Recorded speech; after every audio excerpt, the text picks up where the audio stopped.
Pledge of Allegiance. Our Father, who art in heaven, hallowed be thy name.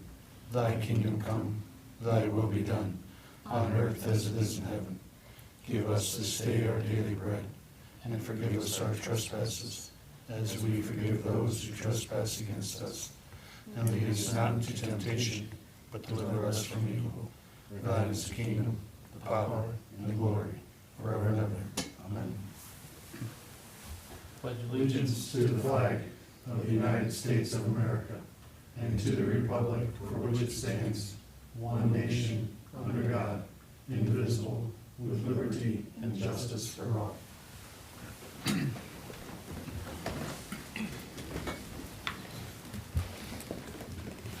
Item C on the agenda is approval of minutes from July 19th, 2021 regular council meeting. In the absence of any objections or corrections, the minutes shall stand approved. Hearing none, they stand approved. Item D is citizen communication. If there's anyone out in the audience or on WebEx that would like to address council, anything that is not on the agenda, please feel free to type in the chat box and we will address your questions. Item E is reports from council committees. E1, Finance and Budget Committee did not meet on July 26th due to lack of agenda items. And E2, Safety and Human Resource Committee met on July 26, 2021. Dan? Yeah, at that meeting, we reviewed information about a proposed leadership training program for the various department supervisors. Thank you, Dan. And item E3, Personnel Committee met earlier today. Jason? Yeah, we met in executive session to consider employment of personnel. No action was taken.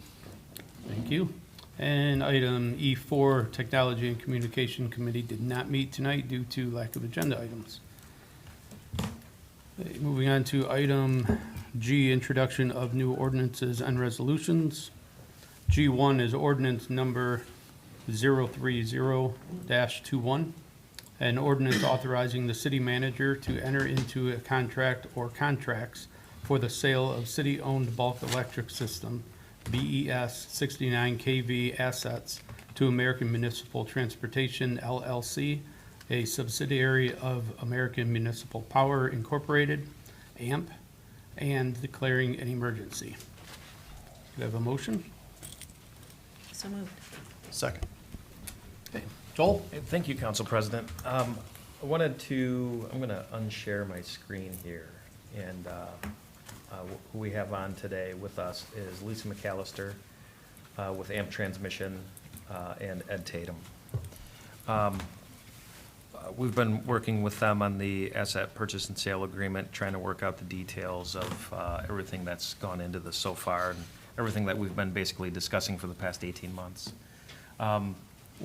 Since it's first read, I did ask Lisa and Ed if they would be available for any questions, but also to provide a very brief presentation on the state of AMP transmission right now. And basically, the North Sutton substation was the first asset that they'd owned. So, where has AMP transmission come to this point? Where is it heading?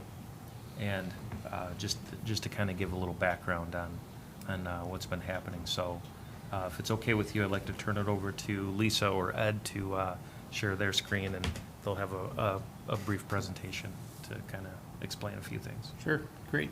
Welcome, Lisa and Ed. Hi, thanks. Can you hear me okay? Yes. Great. You guys are a little bit soft, so I'm going to go ahead and share my screen while I'm introducing us. As Joel said, my name is Lisa McAllister, and I'm General Counsel for AMP Transmission. And with me, hopefully, is Ed Tatum, who is Vice President of Transmission for AMP-T. And we're going to walk through a presentation if I am able to get it up. Good evening, everyone. This is Ed Tatum. I hope you can hear me okay. Yes. Yes, Ed, we can. Okay. We're having a little trouble hearing you guys. Lisa, looks like we have the presentation up. Can everyone in the room see? Yes. Yes. Yes. I tried to talk Lisa into alternating slides with me, but she thought that'd be choppy, so I'm gonna start off and I'm gonna hand it over. But I'm Ed Tatum, I'm the Vice President of Transmission for AMP and AMP Transmission. Arrived at AMP about the end of 2015, and at that point in time, one of AMP's primary initiatives is trying to control transmission costs. So go to the next slide, Lisa. And so we've had a number of initiatives to look at that.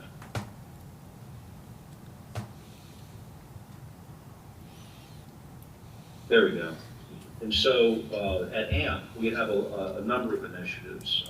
We are actively participating in both PJM and MISO. Those are the regional transmission organizations where that set the markets and the rules for how we buy power and sell power. And our focus there is to ensure that any of the new rules are to the benefit of AMP and its members. And if they're not to our benefit, at least to make them less worse. But we focus on market design, and we focus on the transmission planning processes. We want to make sure those processes, because you've seen so much an increase in transmission costs, are indeed transparent and cost justified. We should actively participate in the Federal Energy Regulatory Commission. We have rate cases that the various transmission owners will file, and we will participate in those to try to reduce their cost. We also participate at FERC as new rules are developed for markets. We also spend a lot of time with the state and federal legislatures, and we spend time taking a look at transmission owners' formula rates.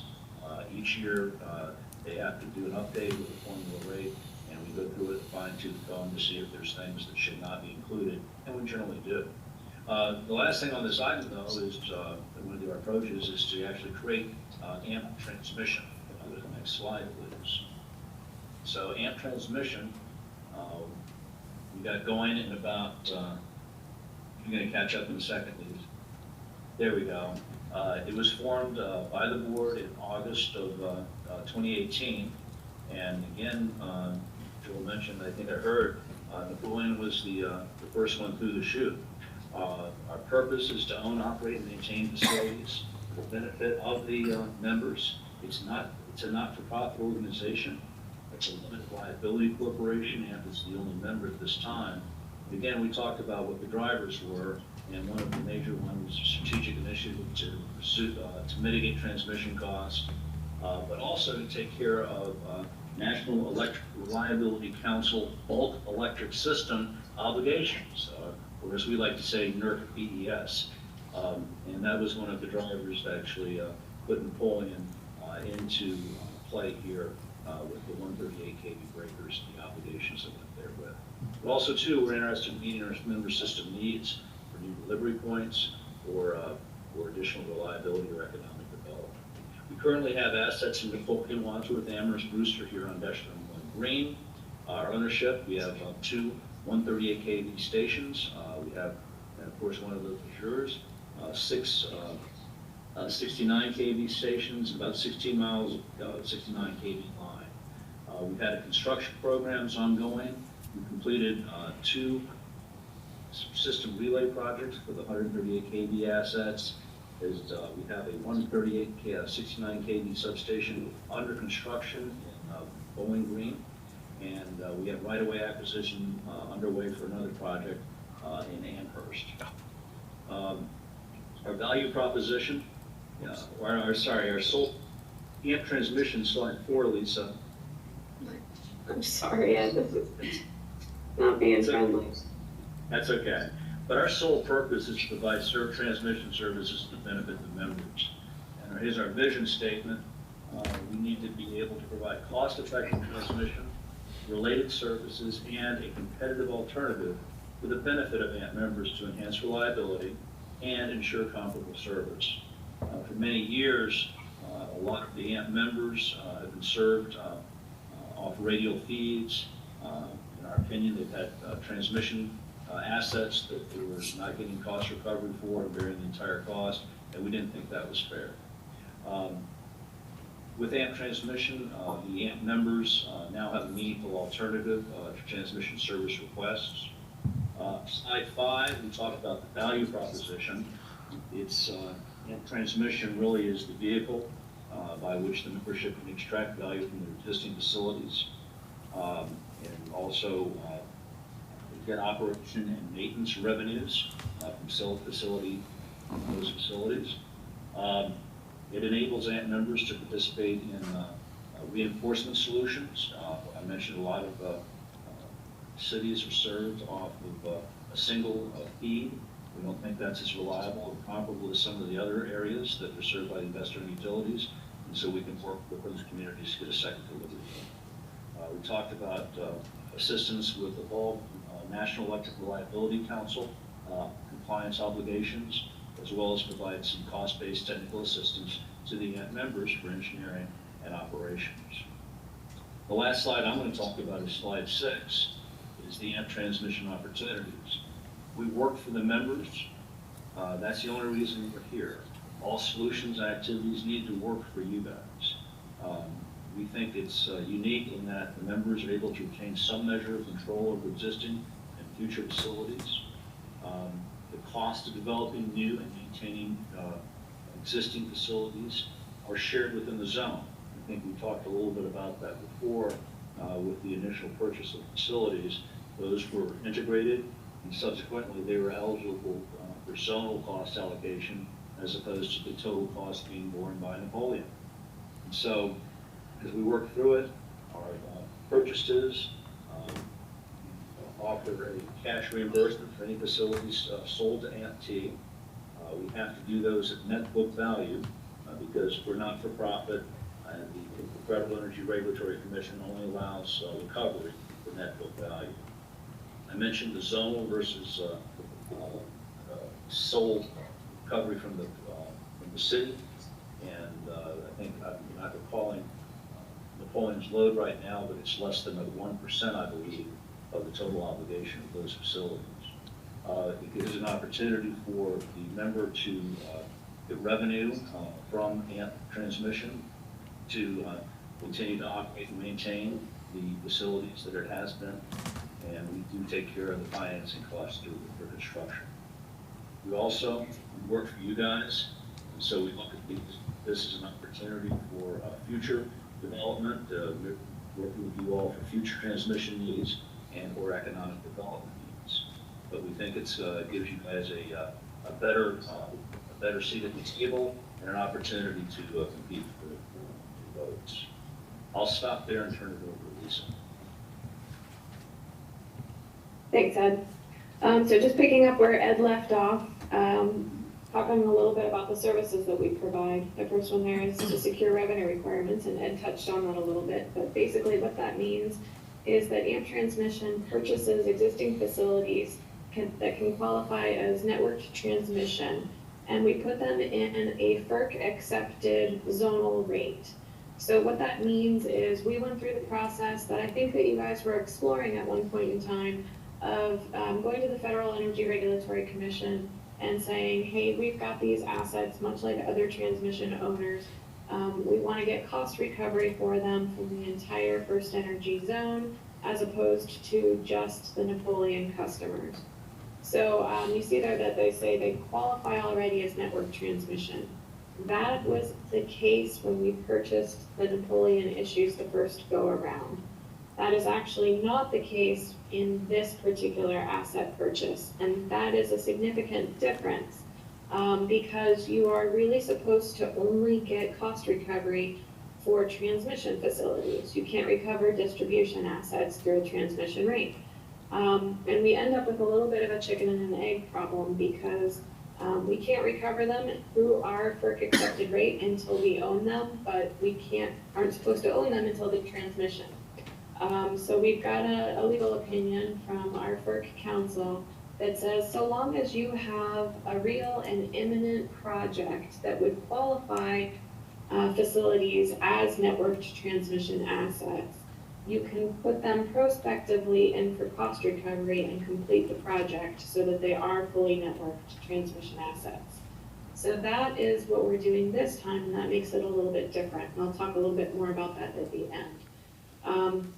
But the other thing that benefits the members is when you do sell us assets and you make them transmission assets, we can also enter into an operation and maintenance agreement with the members. We know that you built the facilities, you've been maintaining them historically, you do a good job, and we don't have the staff that's remote in your area to be able to take care of issues as quickly and as effectively as you do. So we enter into an O&M agreement, and it makes the city expense into something that can be recoverable through the rates. So that's another benefit to the city. Another service that we provide is we actually construct transmission, which we have the authority as a transmission owner to do that you as a transmission customer don't have. So where you might have had the ability to do some things on your own, if First Energy agreed to it, you're recovering the whole cost from your own customers, or they could just flat out say no. We operate on a transmission owner to transmission owner agreement with First Energy that puts us on par with where they are, even though obviously we're far smaller than First Energy. The other thing is that Ed already mentioned and that we're already doing for you is NERC transmission compliance. That was really the impetus for why we bought the initial facilities, and that was what gave us the opportunity to form a transmission company in the first place. So we've taken that obligation off your hands. Okay, so for the formula rate, we do have a FERC approved rate. It does have PJM-wide application. So what we have right now is we've populated that rate for First Energy or ATSI and AEP.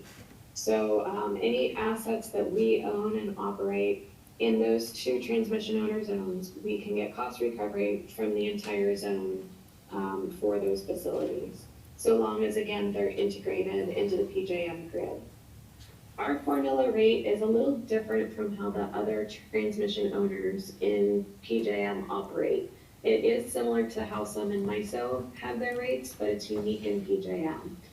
We don't have a return on equity like the other transmission owners have.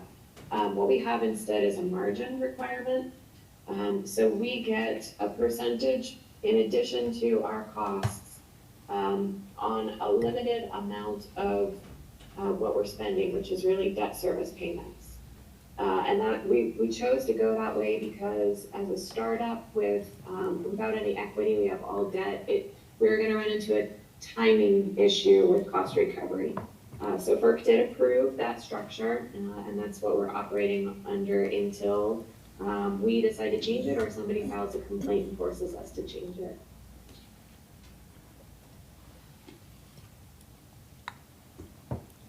This is a map of all of the transmission owner zones in PJM. You can see in Northern Ohio, ATSI, First Energy, and then Southern Ohio and all the way down through West Virginia and Virginia is AEP. So any assets that we acquire from AMP members or construct within those two zones right now, we can go ahead and recover. And we have other members in most of the other zones here that we are looking at doing some work for and entering those zones, but it does take a FERC filing to be able to get some authority to recover those rates there. So the way that we now have AMP-T structured, we really have four functional areas. We have planning that Ed leads up, which is looking at our members' facilities and trying to determine if they have existing assets that would benefit from AMP-T ownership, or if they need an additional delivery point or something that gives them the reliability that Ed talked about. And we have a team working on engineering to help bring those plans into fruition. We have a team who's in charge of construction, and then we have staff working on O&M in concert with your staff. So just to be clear, AMP-T is a fully owned subsidiary of AMP, and AMP-T does not have any of its own staff. It's all AMP staff. So we get support from a lot of the different departments that are in AMP. You can see them listed there. And because we are a subsidiary, but we are not really completely separated, we have to follow what's called the FERC Standards of Conduct. And those are put in place by the commission to make sure that an incumbent is not giving preferential treatment to an affiliate. So we have to do some things like we cannot communicate between our energy control center and give them any kind of heads up on information that other TOs or other folks don't have. So we work hard, we get trained on that every year. Everybody just went through the training again. And we're really trying to play by the right rules. So this slide is just a timeline of where we've been, and it doesn't show where we're going, although Joel has been participating in the strategic planning and has a better sense. But you can see there the Napoleon purchase was the first acquisition that really kicked off AMP transmission. And we're so grateful for the opportunity and to be working with your staff and to help us get started. But since then, we've got the first energy approved rate. We've made some other acquisitions. We've completed some projects for different numbers.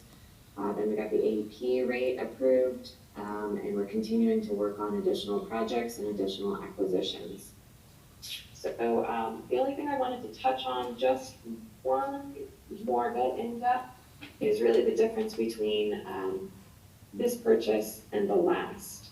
And as I mentioned, the last time the assets that we acquired from Napoleon to kick off AMP transmission were already declared by NERC to be bulk electric system assets. And it was going to put you guys into a separate NERC category of a transmission owner.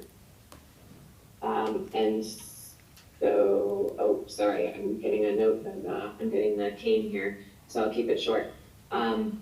We just wanted to make clear that this is a little bit different, and it comes with different risks that we were trying to mitigate through the contractual process. And we have worked all of that out with Joel and his team, but would be happy to take a breath here and answer any questions.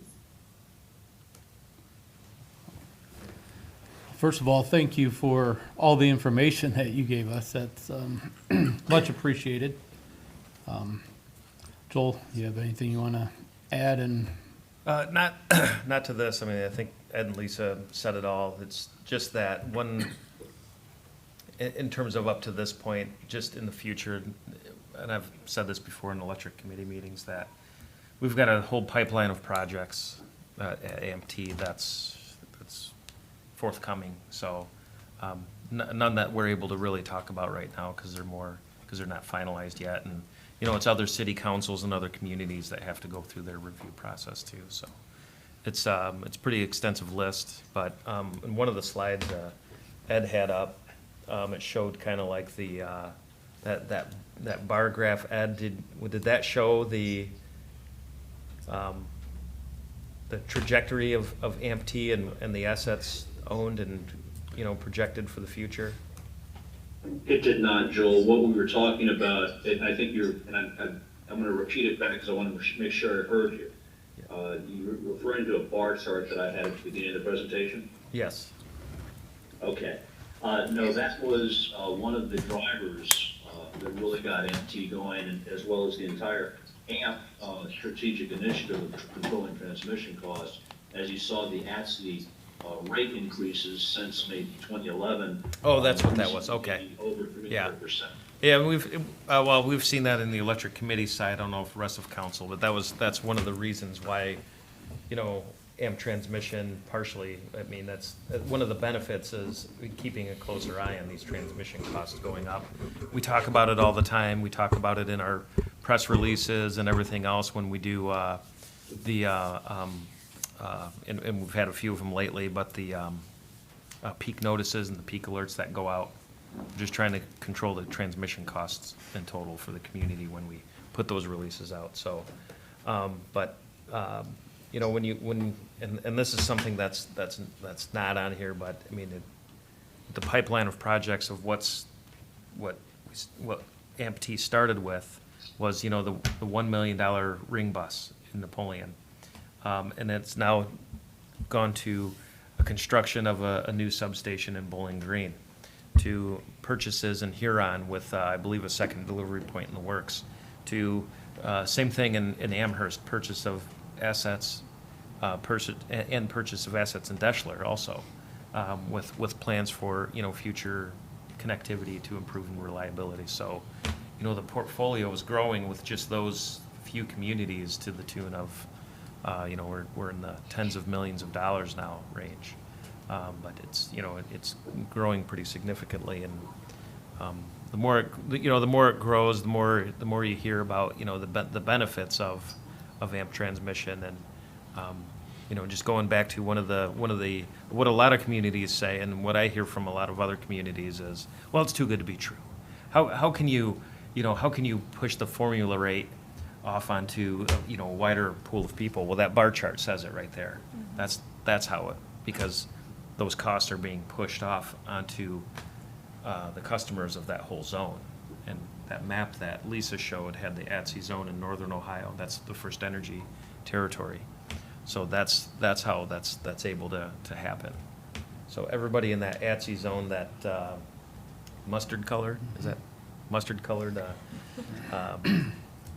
zone is paying for all transmission assets. So any upgrade that First Energy makes to their electric system, their transmission system, Napoleon residents are also paying for it. So that's why we get a transmission and capacity rate. Rather than get into the details of the rates, just know that that's how it works. Those costs get passed on to the entire zonal rate. I do have a couple of points I wanted to make into the actual agreement. I'll start off with the one question on section 7.8, and that was just a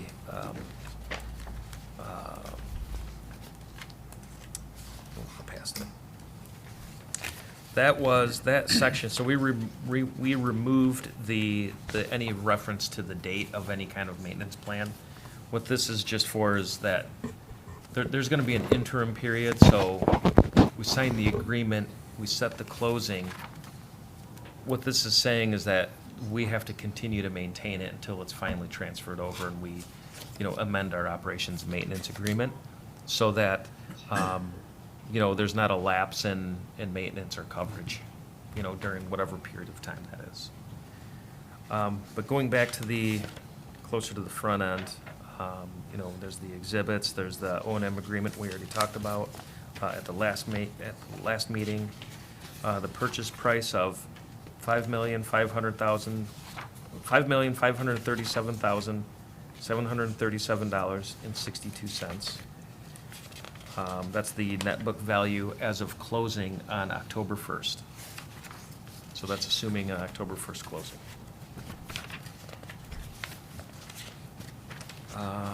There was a significant amount of discussion on page 15 that we had internally. Had to do with the right to lease back and the right of first refusal language. Joel, is that agreement in the presentation? It Is is. it in the council packet? It is.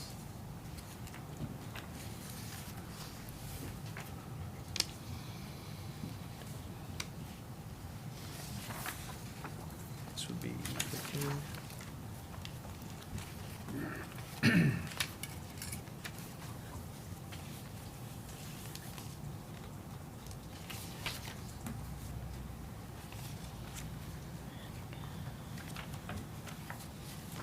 So this is page, 14, spilling over to page 15, right of first offer. In the end here, we actually removed, at our request, letter C that had to do with that this agreement would transfer if there was any merger or change in name or anything like that, so we removed that. And then there was some talk about the right to lease back. Since, as Lisa explained, these assets are not networked yet, and that's the chicken and egg piece. So, in other words, since it's not networked yet, and then their legal opinion was, well, it's not networked yet, but by purchasing it, you can retroactively have it, cost recover from that closing date forward as long as you have the project in the pipeline. Does that make sense? Lisa, did I explain that correctly? Yep, you got it, Joel. So, Now, in the rare event, very rare event, which hasn't happened, we don't have any record of it happening, that there's a successful challenge to this project being networked in. This is where this right to lease back language would kick in. And like I said, it hasn't happened to date. It's a low probability but high impact proposition because a successful challenge could take a couple of years. But also a challenge would impact the other transmission owner's assets as well. So it's very unlikely that a challenge would actually occur, only because, I mean, they have more to lose than what, this asset would mean to them. So, like I said, there haven't been any that to date, so we think that's a very, very low probability of that happening.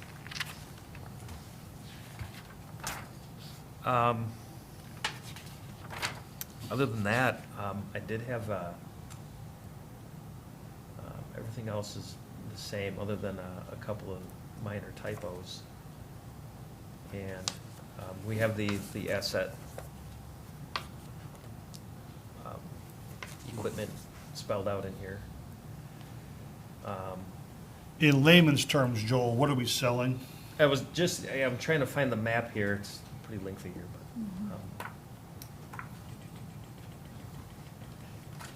Here it is. Let me zoom out. So basically, and I'll scroll. So Northside Substation, the remainder of Northside Substation, this transmission line, 69 kV line, that runs to the industrial substation and the industrial substation. First Energy has a sub here. They have their own transmission line going out, I believe, out along the old railroad bed. So,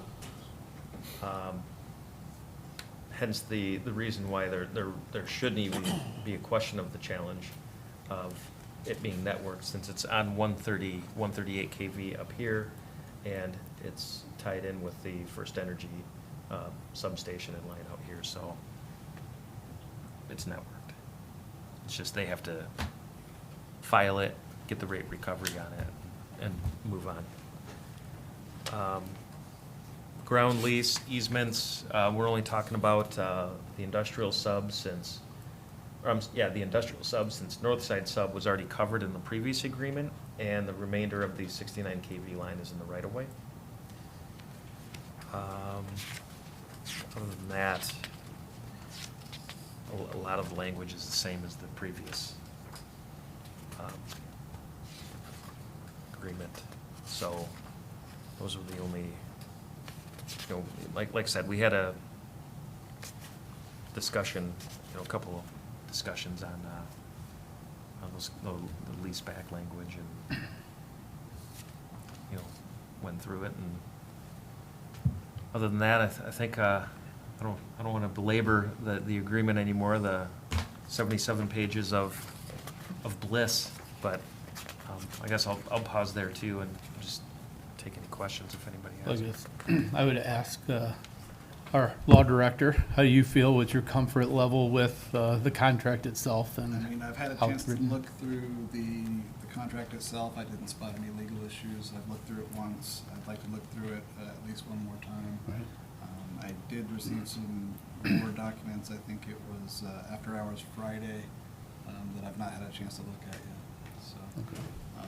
everything that I have reviewed seems just fine, and I don't expect any different any changes, anything like that. So everything's been pretty straightforward, and I think it's not policy's not for me. So that's but everything seems to be going well. I haven't spotted any legal issues. Thank you. Appreciate that. So we're selling that for basically $5.5+ million, Correct. right? Okay. And there's an operating maintenance agreement that we get paid to run them still, right? Yep. And those rates have not been determined, those rates have been determined.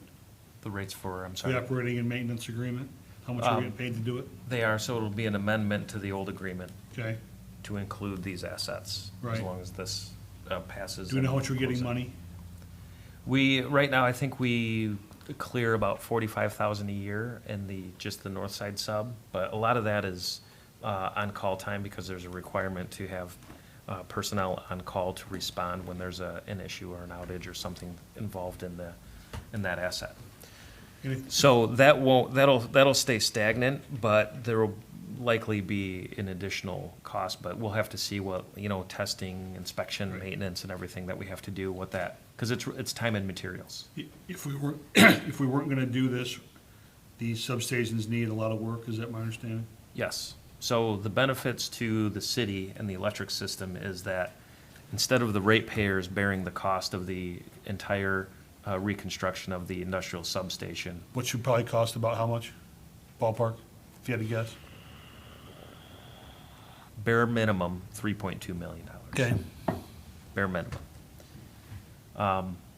Now, that's not to say that when we do and likely it'll probably be more at this point. I mean, Understand. materials costs and labor costs and everything. 3.2 else. is a fine number. So instead of the ratepayers bearing that entire cost, AMP Transmission can take it over, purchase it for 5.5, and then do the construction of the transmission piece.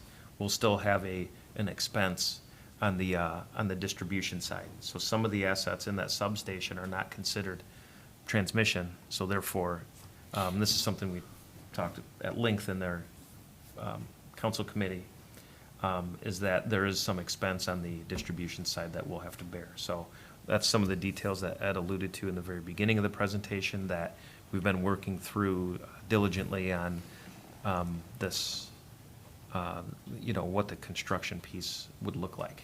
So, and in terms of pairing, engineering and construction happening at the same time with contractors and engineers. So that includes, a bidding process and, some type of, at least from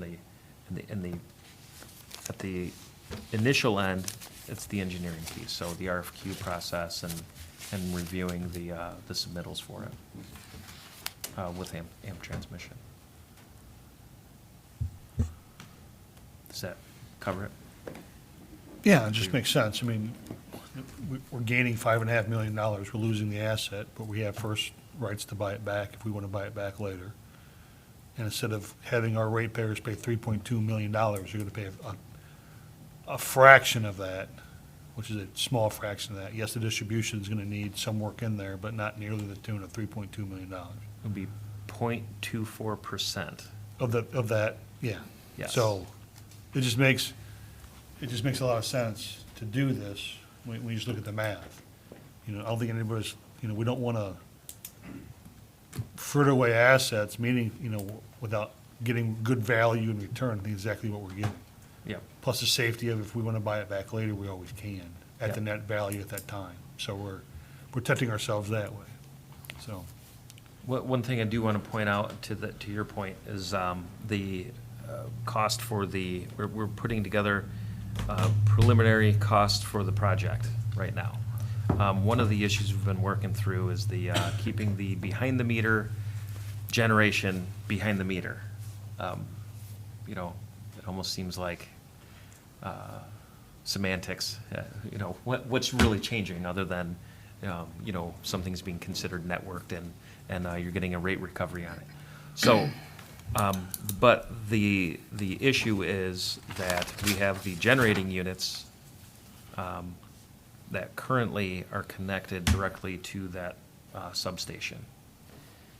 So if that's going to be networked, there has to be some kind of a breaker separating that off. So there is an additional expense to that, keeping the behind-the-meter generation behind the meter on our end. So then what was initially, when we were doing the project, it's 3.2 million. Who's paying for what? It's 3.2 million plus how do we keep the behind-the-meter generation behind the meter? So we're still working through those details. Just want to be clear on that because, you know, it's 5.5, and we talked about there's an expense on our end. We're still determining on what that is. So we'll be going back to the electric committee, going through those details as we hire on an engineer. And, you know, you know me, I don't like carelessly throwing around numbers. So just what I'm getting at is I want to make sure that when we have those numbers in, or we're pretty clear on where we're at, that on the path moving forward, we're doing the right thing. So, but in order to do that, we got to have the right information to bring to city council. We're discussing the improvements that would cost us 3.2 roughly. What was our timeline of getting that completed? And then what would the timeline be for AMP-T once they take this over to getting that same project completed? We were looking at having it under design right now. So, at this point, you know, really the design and planning piece takes so long. And then you've got, you know, the construction piece that takes a fraction of that amount of time. So, and it's really expensive, so it's just, but, you know, for us, it was about a 3-year, we're looking at spacing out the substation rebuilds in 3-year increments. But I'd have to ask Ed if you have a timeline of when, if this closes on the October 1st date, do you have a timeline of when things would get moving on the engineering and construction?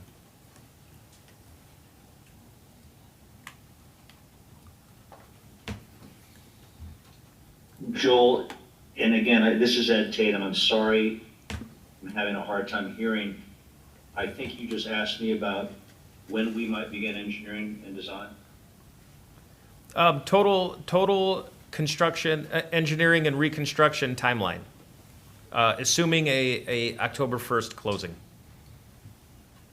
So we would first take a proposed, and Lisa talked about this. This is to make sure that we have a definitive plan of imminent improvements. So the first thing we would do is we would take that to the PJM planning process, and we would describe to the entire PJM stakeholder community our plan for the upgrades and justify the need for it. Once we were through that process, which should be, this is a supplemental project, so it'd be about 90 days, we would then begin the engineering and design and sequencing. And Joel mentioned the behind the meter. The first thing we'd have to do is make sure that the behind the meter generation stays behind the meter. And so there'd be a switch in that configuration. Once that is done, we'd be in a position to continue the rest of the engineering and then go out for a bid for construction and then ultimately have it in place. I can't, Joel, I would say that a 2.5 to 3 year construction period, engineering and construction period would be conservative. But I don't have our engineer and construction people on the line here, but I wouldn't want to do anything less than 3 years or so for those guys. Same Does that timeline? answer your Just question? it does. Same timeline, just a year back from where we're at, where we would have been at if we'd had done it ourselves. Thank you. I have a question from maybe a different perspective. So, as a citizen, when I hear rate recovery, I could be alarmed, right? So, why is this a good thing from that viewpoint? If I were to, or if AMP-T were to do upgrades or expenses in Wadsworth, am I, as a citizen in Napoleon, going to see that cost? And if so, why is that a good thing?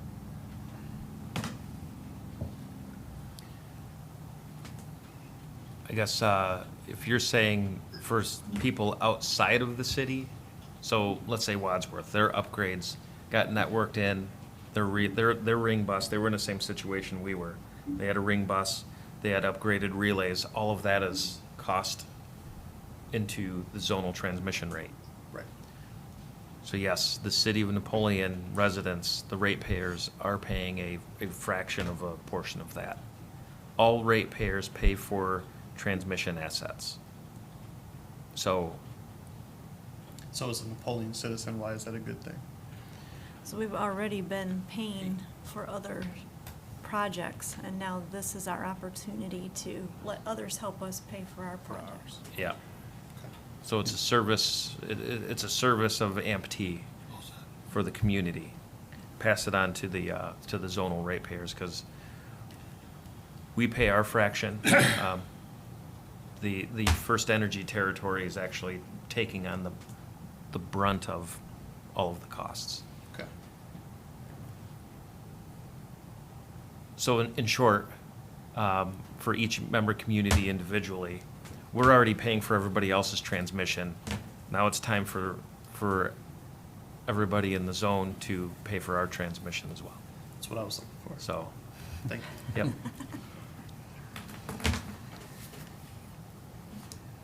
And I'm sorry, the same opportunity is afforded to every community. So is it good for the ratepayers of Napoleon that some other community is doing it? We're paying for a portion of that. But we're affording ourselves the opportunity by going through this path. And so is every other community.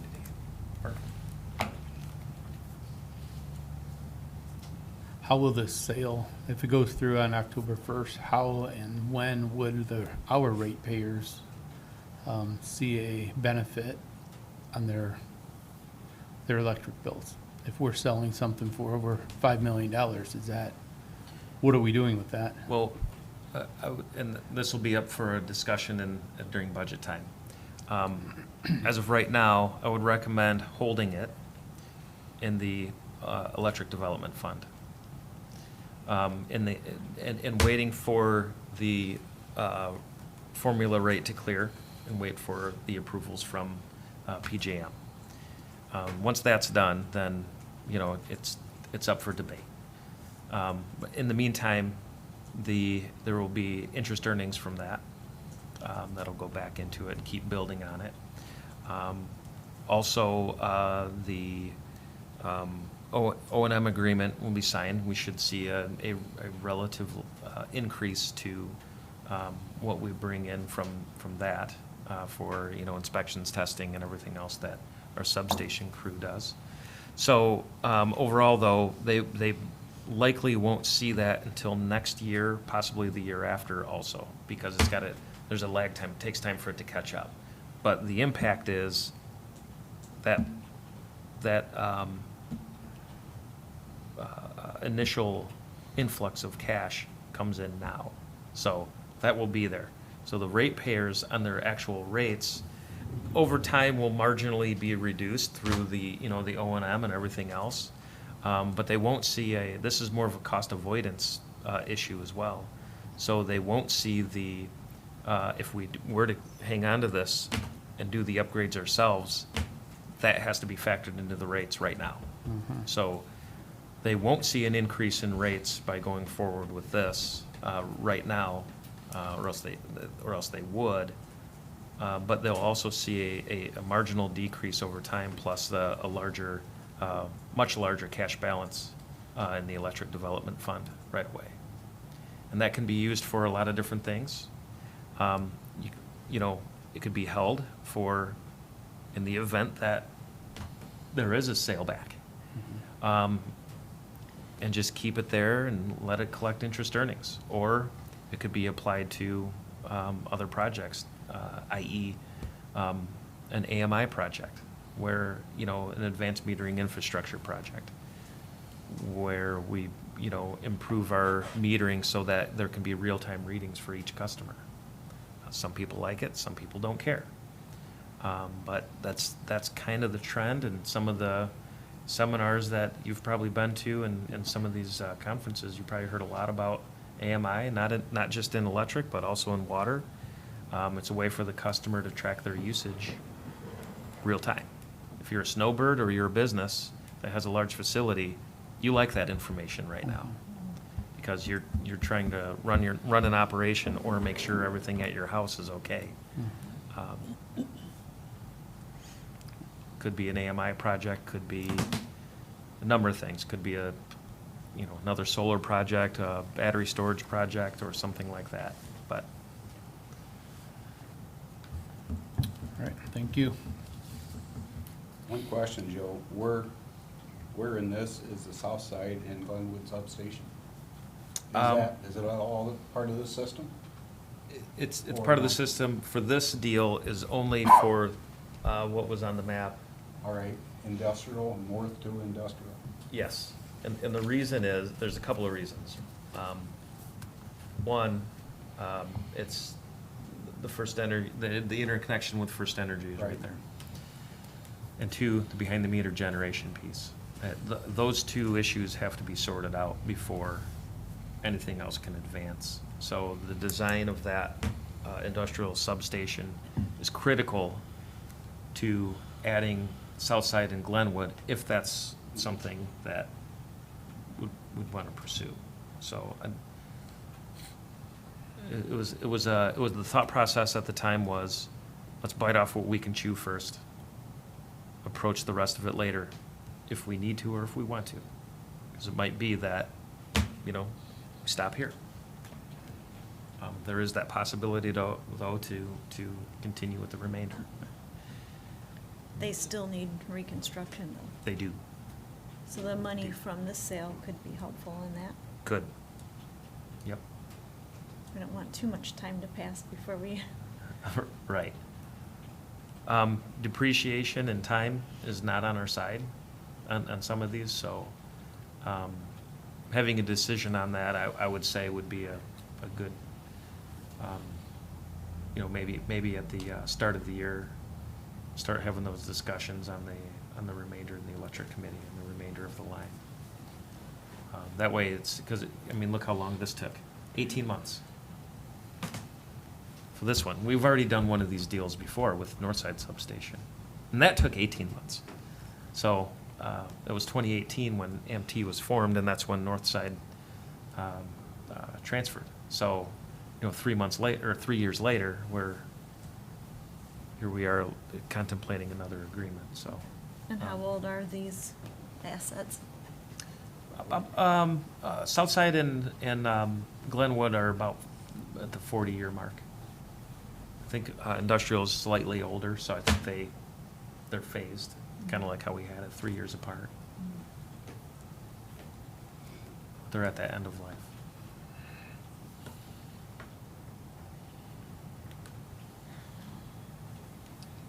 Any other questions?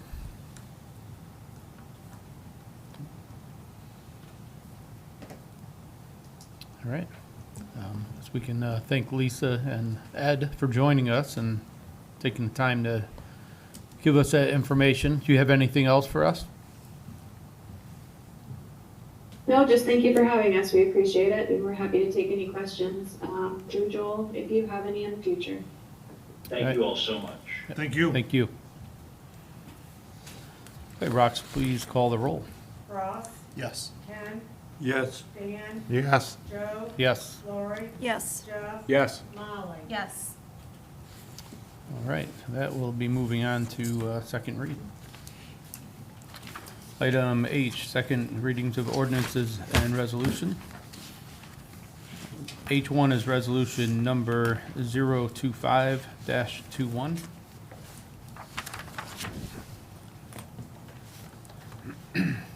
A resolution authorizing and directing the finance director of the city of Napoleon to certify and file annual special assessments of the city of Napoleon, Ohio, with the county auditor of Henry County for placement and collection on the 2021 tax duplicates payable in the year 2022 and declaring an emergency. Can I have a motion? Motion. Second. Okay. Cole? This is just annual legislation, nothing new to report. Thank you. Any questions or comments? Okay, Rox, please call the roll. Ross, Yes. Ken, Yes. Dan, Yes. Joe, Yes. Lori, Yes. Jeff, Yes. Molly. Yes. Moving on to item H2, resolution number 026-21. A resolution accepting the amounts and rates as determined by the Budget Commission and authorizing the necessary tax levies and certifying them to the County Auditor of Henry County for the 2021 tax duplicates payable in the year 2022 and declaring an emergency. Can I have a motion? So moved. Second. Okay. Joel?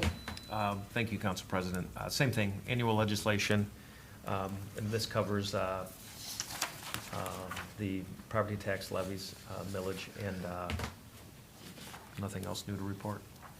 All right. Anyone have any questions or comments? Okay, Rox, please call the roll. Ross? Yes. Ken? Yes. Dan? Yes. Joe? Yes. Lori? Yes. Jeff? Yes. Molly? Yes. Okay, item H3, resolution number 027-21, a resolution authorizing the city manager to execute all documents necessary to apply for and accept Ohio Public Works Commission State Capital Improvement Program and Local Transportation Improvement Program funds for projects deemed necessary by the city engineer in the year 2022 and declaring an emergency. Have a motion? So moved. Second. Annual legislation, and we need this in order to apply for issue 2 money with the state. Right now, we're looking at Meekison, so Chad, I think, has plans being put together for it. We've identified a need there. All right, any other questions, or comments? Okay, Rox, please call the roll. Ross? Yes. Ken? Yes. Dan? Yes. Joe? Yes. Lori? Yes. Jeff? Yes. Molly? Yes.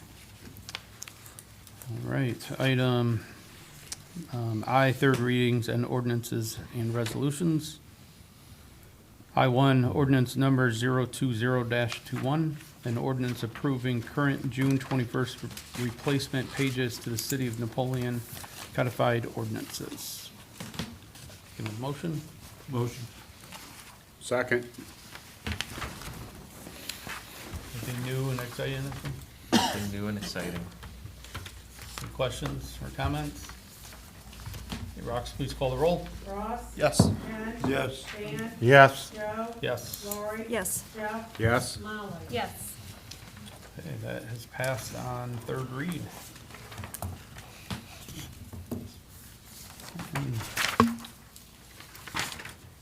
Moving on to item J, good of the city.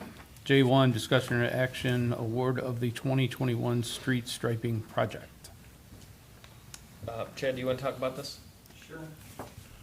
Last Wednesday, we opened bids for the 2021 street striping project. This project will consist of restriping all streets in town that are not part of any other projects, such as American Road. Part of that won't get striped because it'll get striped as part of American Road. We received one bid. That bid was from Griffin Pavement Striping LLC. And their bid was $129,334.09. We reviewed their bid. It was a quality bid. It's slightly over the budget. The budget was $120,000. In my memo, I recommended taking the needed funds to cover that cost from the money that was budgeted for salt. Last week, we also received our salt bids. We budgeted $100 a ton, and those bids came in at $53.75 a ton. So there's plenty of money in those street accounts to cover the additional monies needed for the striping. With that taken into account, I do recommend that council award the contract to Griffin Pavement Striping LLC in the amount of $129,334.09.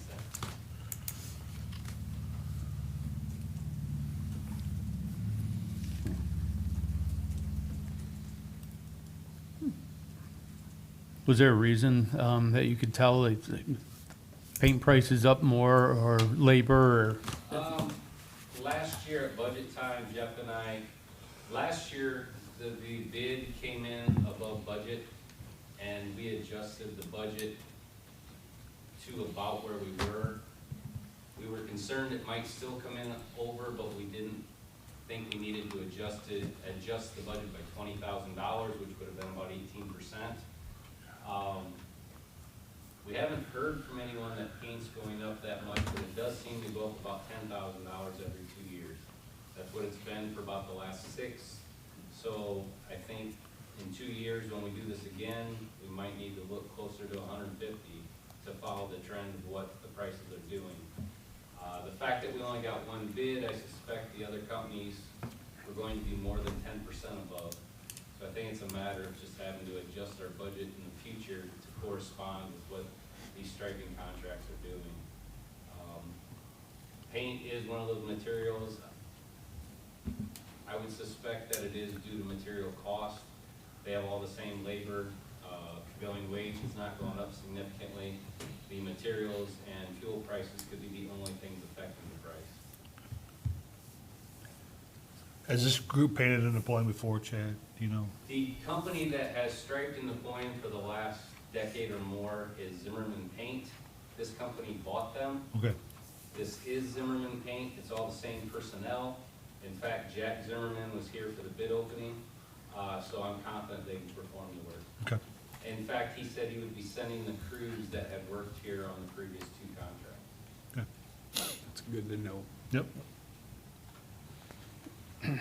Have we ever looked at the city purchasing the equipment to do it ourselves if we add up?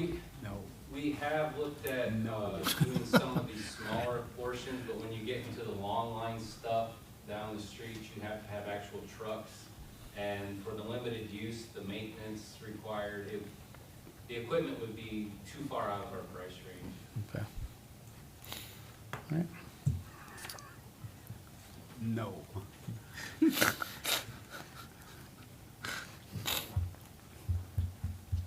You're retired, you wouldn't have to do it, John. I feel sorry for the people that do have to do it. I think a paint truck back when I worked in the city of Toledo was, this would have been about 6 years ago, was over $500,000 back then. Do they rent it out? It is a very acquired skill. Yeah. Guys that do it every day Yeah. are very More my good at concern. it. I'm just And gonna drive the truck. If I were to paint a street, it'd be very weighty. Yeah. I would much prefer leaving it to the guys that do it every day. Right, okay. They make those rollers that are about this wide, though. Yeah. Those long High pa- school. All right. Thank you, Chad. All right, so we need a motion to award. So moved. Second. Okay, Rox, please call the roll. Ross, Yes. Ken, Yes. Dan, Yes. Joe, Yes. Lori, Yes. Jeff, Yes. Molly. Yes. Do we need legislation to move those funds? It'll be in the budget adjustment. Okay. Yeah. Not legislation, it's under 25, so we can transfer from account to account. There'll still be a budget adjustment though, for reported to the quarterly budget adjustment.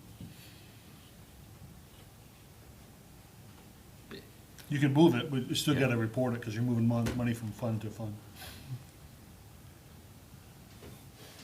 And I was hoping to speak to legal to see if we even need to move it, because it is in a 200 street account. Okay. I haven't done that yet. I'll get back to you. That's the answer, right? All right, moving on to item J2, discussion or action, develop agreement with Keller Logistics Group Incorporated for potential development of spec building. We need to direct the law director to draft legislation. Joel? Thank you, Council President. We've been at this for a few months now. We had some interest from a developer in the property, interested in developing a 100 to 150,000 square foot spec building.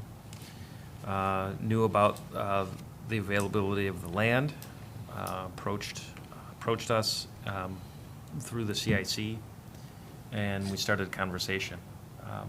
It's with Keller Logistics Group, Inc., and they were the owner of the Keller building outside of Campbell Soup, just outside of town. That building is sold, So they closed on that property, and now are interested in building another facility. I do believe that they have 2 other facilities that are being built right now in Defiance. One is to actually move the operation, because right now they sold the building, and but they still are operating out of the building that they were in previously, just outside of town. So I believe that operation is going to move elsewhere, and this will just be strictly a speculative build. So going through the draft development agreement, just some of the terms and conditions include, I'll just cut to the chase here. They'd like a CRA agreement as a part of this, similar to the what we've had in the past. And I apologize here. This says 15 years. It's supposed to be 10 years, so it's 100% for up to 10 years. Similar, consistent with what we've done in the past with a 25% payment in lieu of taxes. Okay. So another item is that we would waive the utility connection fees and provide the electric utility underground to the building, including a pad mount transformer. We don't know what size that is, but we'll know more when they start getting into the engineering piece of this. And it could change depending on the end user. We added in here kind of a new thing, a corporate membership to the Napoleon Golf Club and the Napoleon Aquatic Center for employees of their company for 3 years, starting in year 2022, assuming that everything goes through. And the last item is, and one of the most significant items in here, is this additional economic incentives. This piece covers this is, how I'll describe it is, this is the first domino that has to fall in order for this project to go through. But there's still a request from for the CRA from the schools. Notices will be sent to the schools if they haven't been sent out already by the CIC. So once those notices go out, the school board will have a chance to review this and have it on their school board agenda at whichever school board meeting that comes next. But also, they are seeking incentives from the state of Ohio. So they wanted to ensure that there's, the property is secure, and that they don't get ahead of themselves in terms of applying for and receiving funding from the OSIP program, which is the Ohio Site Inventory Program.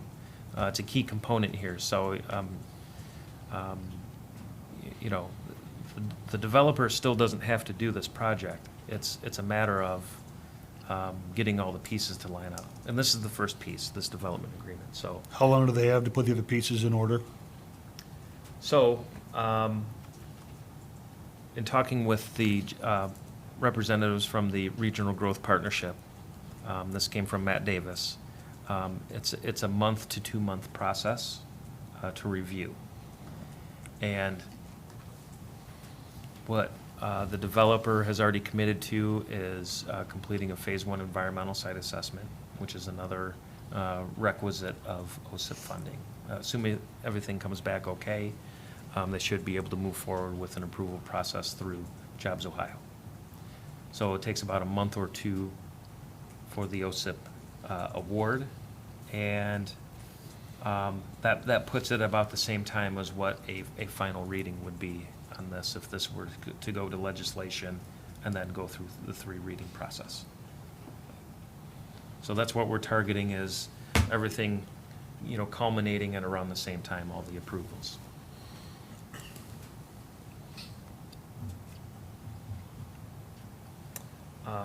Other than that, the purchase price of the property would be the same as what it was in the previous spec building project at $30,300. That's for the 10.1 acres. That's $3,000 an acre. The developer would be required to have the building completed by April 1st of 2023. However, the developer has said that he's more interested in, and this is directly from Brian Keller, more interested in, not this Brian Keller, the other Brian Keller. His name's spelled with a Y. I don't even have the 30,000. You don't? So at a minimum of 100,000 square feet and completed by 2023, he would really like to have the building ordered before the end of the year. So he's really adamant about the timing and pushing this through. Maybe there's concerns of material prices or building prices or something else that's going on, but he wants to get the building ordered and get it built. Other than that, this is that clawback provision also. So, just kind of outlines what, if he doesn't meet that expectation, what would happen.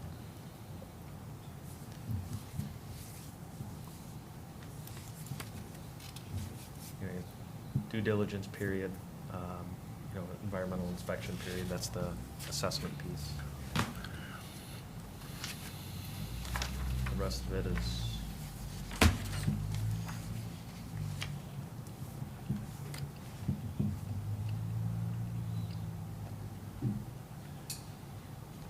Is the CRA contingent upon anything? CRA is contingent on school board approval and city council approval. Does the business have to do anything? No. Or the developer? Other than, submit there's an application process. So they submit an application to the CIC, and the CIC takes it from there and runs it through the, so we actually do have a draft CRA agreement, but that'll have to come at a later date. This is just the, the development agreement for now. And then, once the school board reviews the CRA agreement and approves it, it'd come to city council. So it'll kind of happen as a separate piece.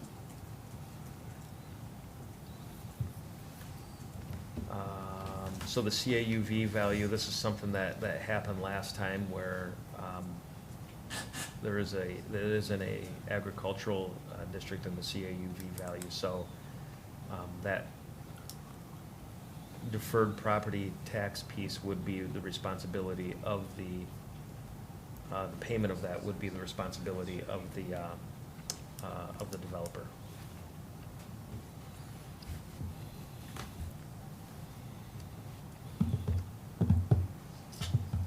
It just goes through just your customary closing cost and the split here. And company's expenses. And that's the bulk of it. The rest of it is just, I don't know what else you want to go over in this, but that was those are the main points. So I guess I'll just pause there and take any questions. We don't have anything there stating how many employees or anything. That would be after the building is constructed, and then if there's any agreements or anything asked of the city after for that. But right now, the CRA agreement would be for just the construction of the building. That's correct. That's a good question, because, there's a lot of, in the last agreement, there was 0 jobs because it was speculative. And this one, it's sort of, the CRA agreement isn't obviously not on the screen, but would be something similar because, at this point, there are no jobs tied to spec buildings. It's, there's no end user identified yet. It's building the inventory first. If you build it, they will come. And everything that I've heard, and I know that Jennifer's heard from Jobs Ohio and everybody else that we've talked with, there is a need for modern, high bay industrial space. And there has been for a while. It's just, there's just no inventory. And there is no inventory in Napoleon, other than the former B&B Molded Plastics building, which is not modern. I mean, it's good usable space, but it's not modern, and it's kind of chopped up, so, you know, a lot of the complaints that I've heard is that it's tough to fit anything in there. So, And we're not necessarily building the building for an outside organization. We could be building for a viable business that's already here, right? Yep. So that's right. that's ready to expand, and they're looking at other locations that have this kind of building up. We're gonna put this kind of building up, and they can move. Yep. You know, B&B walked that way because we didn't have an industrial building for them to move into. So if we Yeah, would have had this, then they could have stayed here instead of going down or up the river, so. I'm glad you brought that up, because that's a little piece of history of, you know, losing a company by not having that room Get for an somebody to inventory, yep. expand into.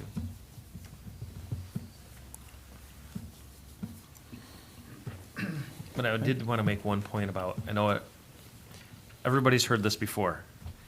The job market is crazy right now, and it's tough to find and retain employees. This is only a spec building, so there's no company that's going in it identified right now. But also, that's a global issue, not a isolated Northwest Ohio issue or Napoleon issue. And that's what I meant about maybe somebody already in town that wants to grow themselves, you know what I mean? They already have 20 employees, and they're crammed in someplace, and they need to go someplace else and be bigger, to have more machines for the 20 employees. That's what I mean about somebody else already here, so, Yep. yeah. And we don't know what the job market's gonna be when the building is complete. So who knows? I wanted to make a point about the incentives too. I mean, incentives are there to help make like a spec building project competitive in terms of rate per square foot. So it's, you know, yes, there's a need for industrial space, but you still have to be competitive. And that's where, you know, costs overruns and costs get out of control for certain projects, you know, could drive that cost per square foot up. But in order to stay competitive, you know, I would liken it to our contribution as a city to helping make this a success as a partner in this project, is that we're helping to keep those rates competitive for the whichever end user would be identified and fill the building. Overall, we still have a lot of housing being constructed. There's been a lot of housing over the past 3 years, and a lot more in the pipeline, at least in terms of lots being built, subdivisions being platted. It's been a lot, and that's a good thing for attracting workers and retaining workers. So the availability of housing is definitely here. The building market is still very strong in Napoleon for residential. So, you know, that's a good thing, but, you know, one piece at a time. When Jack Products moved here, we saw the housing start to follow that. Hopefully, if something like this happens and takes hold and the business moves in, then if it's something new, then, you know, hopefully people see the value in the housing market to continue to grow here. Any other questions or comments? Okay, we just need a motion to direct the law director to draft legislation. So moved. Second. Hey, Rox, please call the roll. Ross? Yes. Ed? Yes. Dan? Yes. Joe? Yes. Lori? Yes. Jeff? Yes. Molly? Yes. All right, moving on to item J3, discussion or action, purchase of land parcels number 28070032000 and 28070032030. What are those parcels? Great question. Oh, goodness, please bear with me here. You need to change those What names happened to to that? Oh, section 1 and section 2 or something like that. I must have closed it out. I was gonna have it up on the, I had it up on the Henry County GIS site.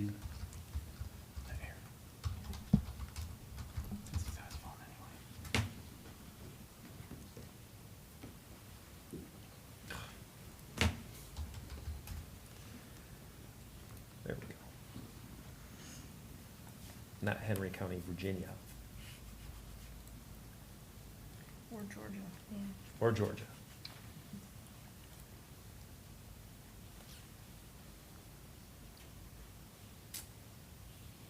So this is the parcel, it's at the intersection of Interchange and Commerce. It is 12.9 acres. It is located adjacent to the city's solar field and behind some of the properties on Independence Drive. Right across the street from the AMP-CT gas turbines and catty corner to Custer's. Just kind of a little history on this. This was owned by, this parcel, the 6-acre parcel was owned by Barb Hograve. This property was owned by Gary Hograve. Both parcels were eventually purchased by the late Richard Lusney. He was trying to assist the property owners in marketing the property and eventually wound up just purchasing the property on his own. He was also working to clean up the property. Little history too, that in 2018, when we had this property under nuisance, there was a Phase 1 environmental site assessment completed and a Phase 2 environmental site assessment completed. The Phase 1, just so people know, Phase 1 assessment is like a background check on a property. A Phase 2 is actual soil testing and groundwater sampling. So they did the Phase 2, didn't find any soil or groundwater contamination. We have copies of those reports. That happened in 2018. The other item is that you see a lot of junk and debris on the property. A lot of that's been cleaned up already. So, but there's still a significant portion on the north half of the property. In talking with Richard Lusney before he passed away, he was trying to work on a few leads that he had and couldn't get anything to materialize. Was spending money to clean the property up. Didn't quite complete it, and when he passed away, the cleanup stopped at that point. So the property is now in the hands of the estate, and the executor of the estate is Greg Lusney, Richard's son. He lives in Columbus. I actually reached out and asked what the plans were for the property. There were no plans. I made a suggestion, the city might be interested in it.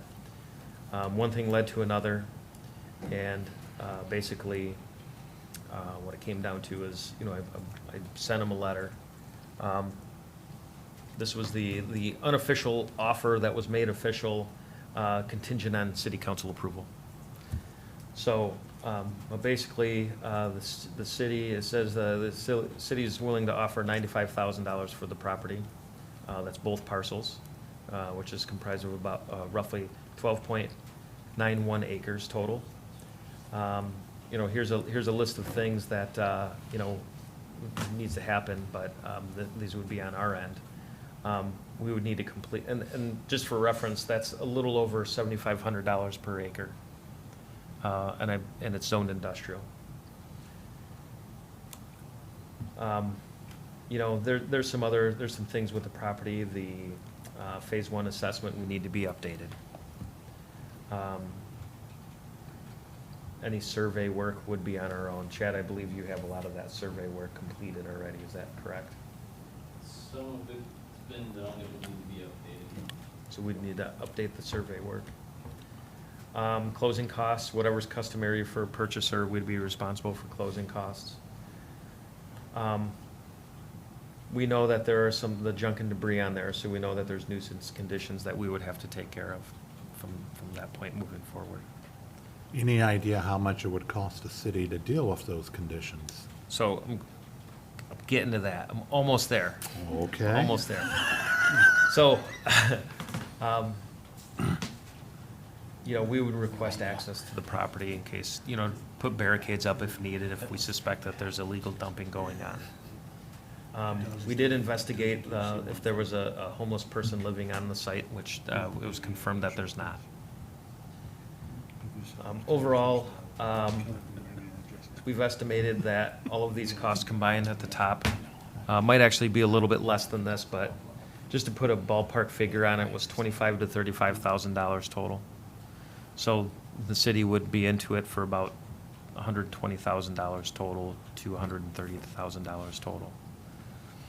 Obviously, that bumps up the cost per acre, but still, one of the things that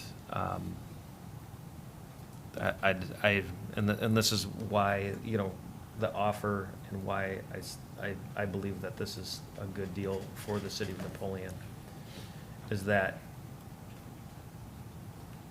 it's the opportunity. Number one, why would the city want to buy land? And not have a specific designated purpose for it right now? And the answer to that is, it's the opportunity. One, you don't find large swaths of land like this, 13 acres plus, to develop, period, at this rate. Two, we won't ever again have an opportunity like this next to the already existing solar field with the infrastructure that's already built out to be able to expand or do a separate project that would include maybe solar or a battery storage project. So that opportunity just doesn't exist until now, and that's it. So there are a couple of opportunities here to purchase this property and turn it into a project, whether it be a future economic development project or a solar expansion. And that would be actually the first look, in my opinion, which is why I recommend using electric development funds right now, because it's next to the solar field and it's strategic in that location, so that any additional project work that could happen there, first look would be at a potential community solar project. That would include solar, possibly battery storage, but solar first, maybe leave a little space open for battery storage when that price point starts to come down. So build it up to the point where you can plug in the battery and then add it later if needed. There's a lot of advantages. A lot of the people on the electric committee and Board of Public Affairs knows that there's a lot of advantages to having battery storage behind your meter. So, Joel, if we sell the 10 acres to Keller Logistics, how many other 10-acre parcels does the city own for potential industrial use? 0. Yeah. It's nice to have some dry powder if you want to put up another industrial building. Yeah, And we can do solar, but you also need a place, if you want to have another industrial building, you got to have some ground to put it up. Yeah. And so by buying this, you're exactly right. It's the opportunity cost of investing for future councils to either decide to put up more solar, to put up another spec building or something along those lines. So we don't have that space currently that we control. That's right. So this makes a lot of sense to me to be able to do that. And the 7 acres is a really difficult piece of property to the south of this. That's why I said 10. Yeah. It's a triangular piece of property. It's along the ravine. It's Yep. just not the best. And then there's the 16 acres off of Glenwood. It's not zoned industrial. That's what I said, industrial, yeah. So that's, just good points. Just wanted to clarify that. And that's has wetland characteristics to it too. So there's some difficulties and challenges in developing that property, which is why it's still sitting there vacant. Right. So this is the letter that came from Greg Lusney as the executor, and just accepting the offer and then, till, you can't have an accepted offer forever, so we, put a time limit on it of December 31st, 2021. That way it's, by that time, if we can't close on the property, then it's, move on. That's assuming, council approves. I think we need to move on it. We'll make a motion. We need a motion to direct the law director. Yeah, you did say move, yeah.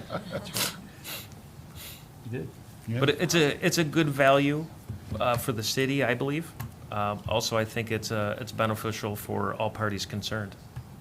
I think that there's a desire on the estate's part to just, be rid of the property at this point. Mhm.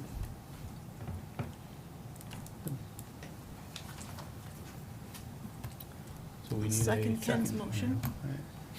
Okay, thank you. Any other questions or comments?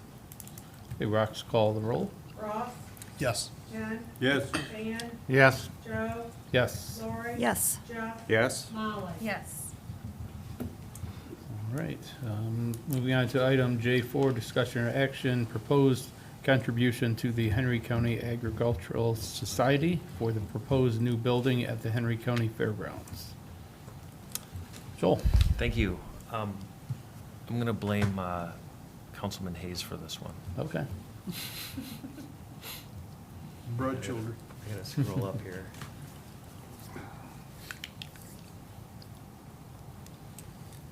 Here it is. And I just had it in a letter format, so I just used this as the packet attachment in here. So, we saw that the Henry County Commissioners contributed funding to it's the Henry County Agricultural Society is the fair board.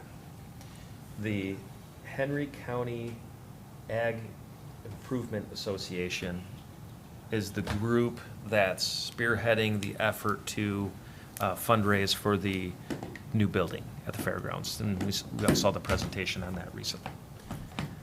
Saw that the commissioners made a significant contribution, and that's great. That was great on their part. It's a county-owned facility, county, for lack of a better word, county operation. But there was a comment made at one point, if we wanted to, as a city, council wants to, as a city, make a contribution to the project, and what would that look like? It was a suggestion, and a good suggestion, in my opinion, by Councilman Hayes, to look at, types of, fee waivers and utility type of offsets to help as our contribution to the project. In specific, I think he said that maybe we can, and I'm paraphrasing here, give them a discount on their electric bill over a period of time and kind of feather it out. So what I have in here is a suggestion to propose to offset the costs of the building by reducing the electric bill for the facility by 100% for the first full year, 75% for the second full year, 50% for the third, and 25% for the fourth. And then in the fifth year, it'd be a 100% bill. And this is based on the average of the 2018 and 2019 electric consumption of the facility, of the entire facility. That is about $28,500 per year. In total, over the 4-year period, it's estimated that it would be a reduction of, for 100%, I'm sorry, this is $28,500 per year, so over the 4-year period, it would be roughly offset of $71,250. Also, if council's okay with it, we would, waive tap fees and permit fees associated with the project. The largest one being the electric utility connection fees. So there would be a little bit of a build out to the building, plus, it would be three-phase electric and a transformer. So we don't know what the size of that would be, but just to ballpark all of that together and lump it in, we're looking at about a $14,000 value. So in total, it's roughly about $85,000. So that's the best estimates that we have right now. That could be a contribution to this project, and I'll just stop there and see if anybody has any questions or anybody wants to discuss this further. Just to make sure I'm 100% clear here, we're just reducing the potential buildings' electric cost or the electric cost for the entire fairgrounds? This would be for the entire facility. Building itself. When you say facility, I think one building, I gotcha. Okay, so. the entire this- fairground campus. The campus. Okay, Yes. that's what I need to know, thank you. Which makes it easier, because I think they only get one bill, I'm assuming. Yep. Yeah, okay. I would think that they would want a separate transformer, a separate hookup just for that building so that they can keep track of those costs. They would, yeah. I think that's the plan now. Is that what we talked about on My site? understanding that new build is gonna be separately metered. Yep. So our rebate just is for the whole campus, though, not just for that one building? Yes, in Okay. order to achieve the 71,000, yep. dollar amount, Okay. yes, it's for the whole thing. Okay.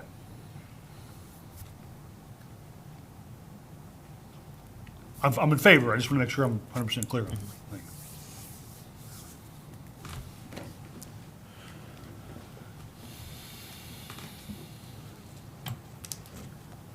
It could potentially be higher, though, since we're using numbers from before the building is built.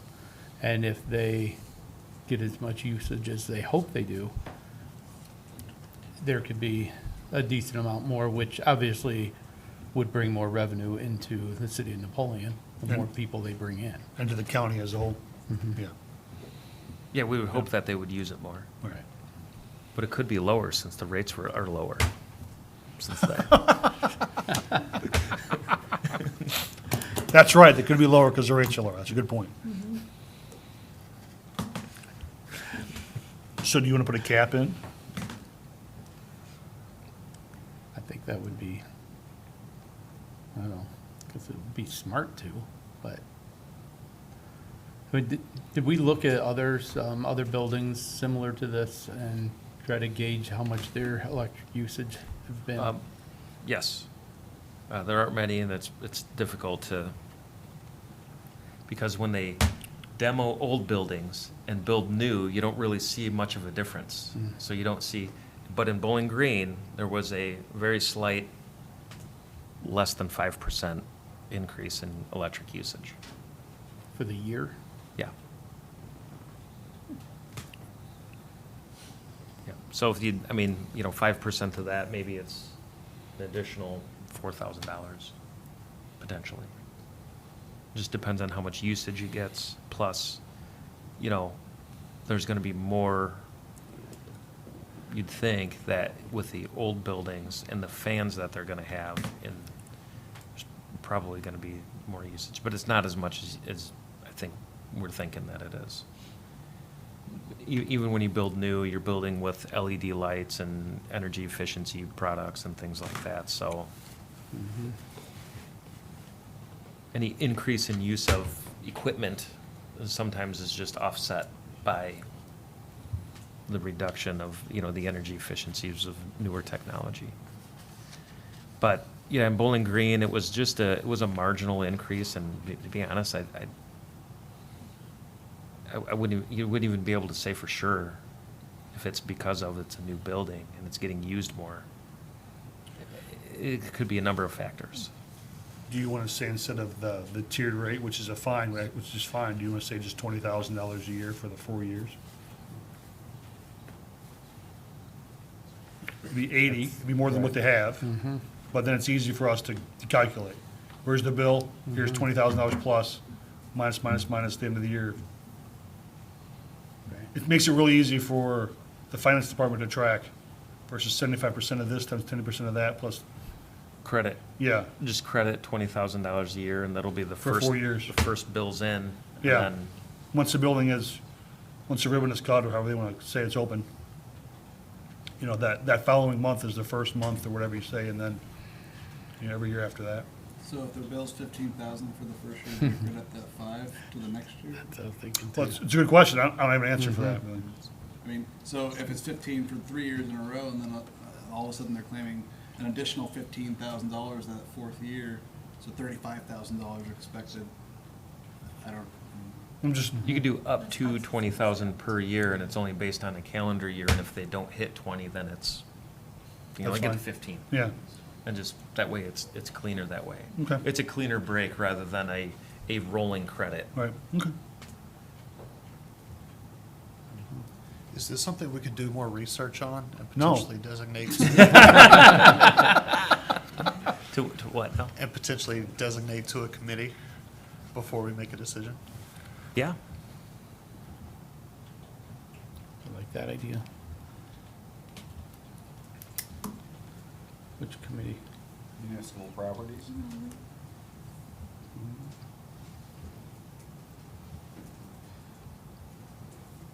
Okay. Just one note that the, geez, what's his name? Matt Hughes? Matt Hughes, Talking with yeah. Matt Hughes. He had mentioned that they're applying for funding from State, right? the state, Yeah. yeah. The application is due sometime in September. I don't know if he requires something to be passed quickly or not. I don't know. But I will say that, just know that, you know, Municipal Properties Committee meets next week. So the timing's pretty good. Could come back to council again, have legislation drafted, and then, you know, move on from there. And that's the timeline. So it's just something they gotta live with. But That's fine. Just wanted to make Because then you come back on the 16th, make a reference to that. which is that's the all. Monday night at the fair. We still can say the Monday night at the fair, this is what we're going to do. Right? And that's, you know, you talk community props next week, and then the fair opens. So the Monday night at the Henry County Fair, we're in here for city council, and we still can have the discussion. Here's what community props came back with.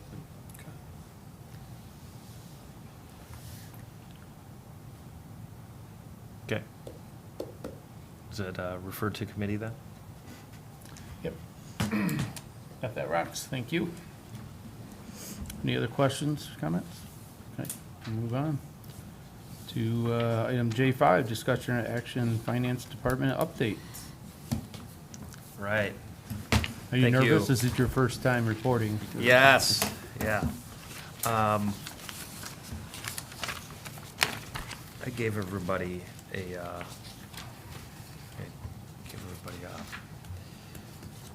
just tried to keep it brief, summary of the activities of the past 2 weeks. The first one was getting the tax budget filed with the Henry County Auditor's Office. Now, I was assured that this was done, and it wasn't. So, when talking with Schoenhart and Associates with Don, he had requested this. What did you submit to the county for the tax budget? So we started searching for it, and lo and behold, we discovered that, you know, in checking with the auditor's office and all of our internal documents, nothing was filed.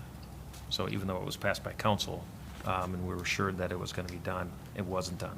So we did that day, as soon as we found out, got it in, and it'll be before the Budget Commission on August 12th. The significance of that is that that's our local government funds and some other funds that come through the county to the municipalities. That has to be filed, or that would have been very, very detrimental to the city had this not been done. So I just wanted to point that out. That's very significant. We completed the grant reporting for the original $15,000 in CARES Act money. We reviewed the billing determinants. I did that with Lori. So Rather than just, reviewing it as I do every month, review it from with a different set of eyes. So that was a little different. That's done every month. We switched to the signatories of the bank accounts, F&M and PNC. Lori and I are on the F&M account. Lori and Shannon Fielder that's Lori Roush, by the way. Let me just point out if I didn't say that earlier. Lori and Shannon Fielder on the account with PNC. When a new finance director is hired, I'll be off of there. Spoke with Eileen Stanek with Meter Investment. By the way, she's all set with meeting with council. I don't know if you wanted to do it with Finance and Budget Committee first, and then to full council. I can't remember how it was handled in the past, or if it was just full council. So we'll just, something to decide later. It was usually in that committee meeting in October. So we got some time on that one. But she did say that we could have a callable in August and one in September. And then if that happens, it needs to be reinvested. And there's a process for that. We did have a fraudulent charge on one of the city's credit cards, and this isn't uncommon. This is our second one in 6 months. The issue is being resolved. I believe it was somebody from California buying furniture that somehow got the credit card information. So the identity theft and hacking continues, but that's been resolved. There's not much we can do, though, to prevent these charges from happening again, other than limiting our use of credit cards.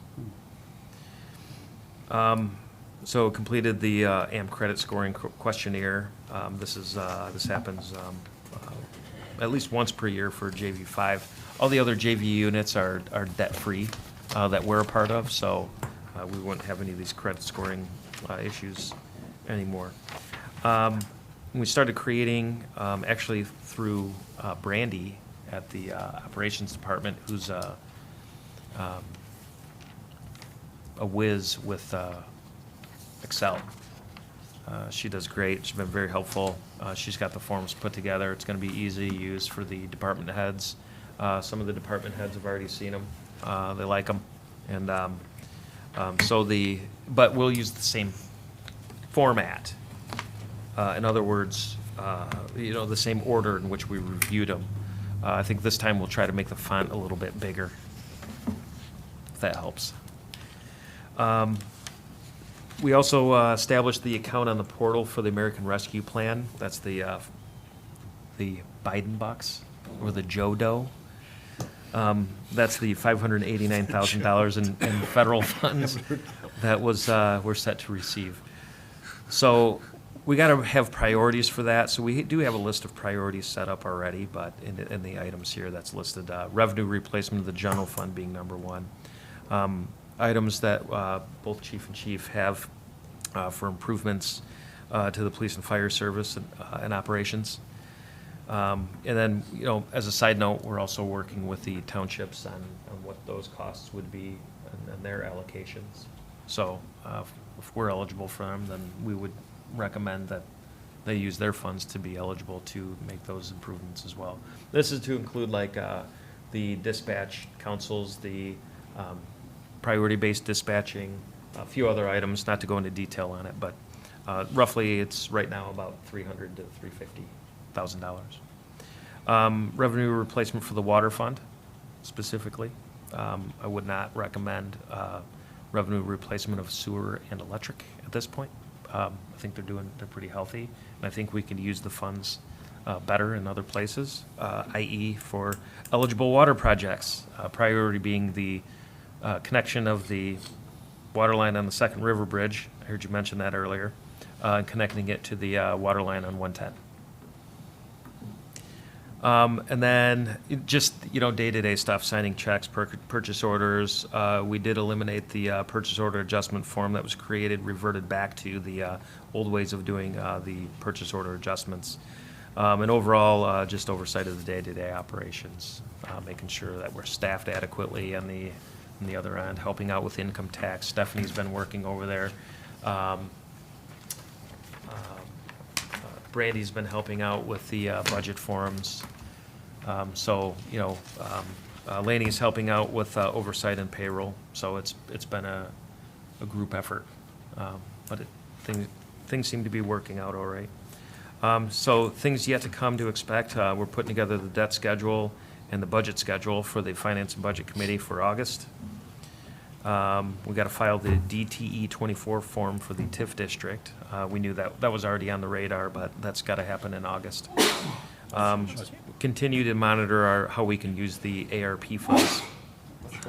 And then, track our budget adjustments. So to date, we do have pool personnel and parks personnel. With Tom Ashbaugh's retirement and the pool personnel, we just, if you remember what we talked about in budget, we didn't know what we were budgeting for. We budgeted higher than what we normally would have in any given year, but it's been open every day. So, usually the old pool would have some shutdown days, and nobody would blink an eye and notice. Can you imagine having a shutdown day now? I think people would go bananas. So, we do have the Schoenhart supplemental and transfer. We do have a request for an additional appropriation for a fire full-time. There's been a lot of people on leave for various reasons, and there's been a lot of overtime. They've been stretched very thin, I would say, is an understatement. So there'd be an appropriation request for that. And that covers it for now on the budget adjustments. So I think we can hold off on all of those until the third quarter budget adjustments, but there might be one we have to bring on quicker. Just depends. So when we talk about funds going into the negative, you can't let funds go negative, right? So you've heard that before. That's not individual accounts, that's the fund. So the fund by department is what it is. Gotcha. So as long as the fund by department does go negative, we're okay.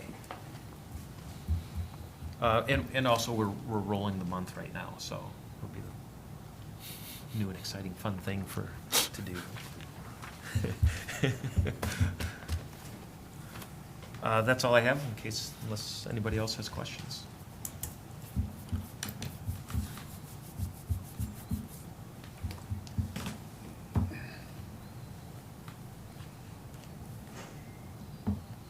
Joel, are you overwhelmed with this new job you're working on? It helps having the help, but it's definitely, I'm not gonna lie, it's more work, definitely, but everybody's been stepping up real well.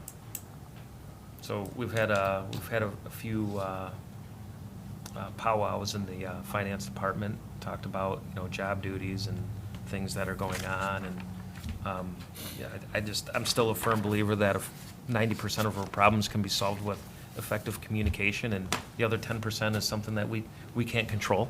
So, it's just, communicating effectively and having the resources of, Brandy, Stephanie, and Laney helping out is key. So, it's helped alleviate some of the burden, but overall, it's going fine.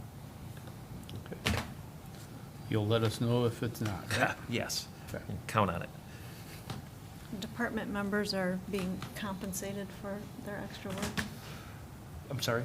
Are the department members being compensated for extra duties or while they're filling in at this time? Brandy, yes, so it's Stephanie, yes, to what it was when she was working in income tax before. They're behind in income tax, so it's the same rate. Brandy is a similar rate to that, but that's it.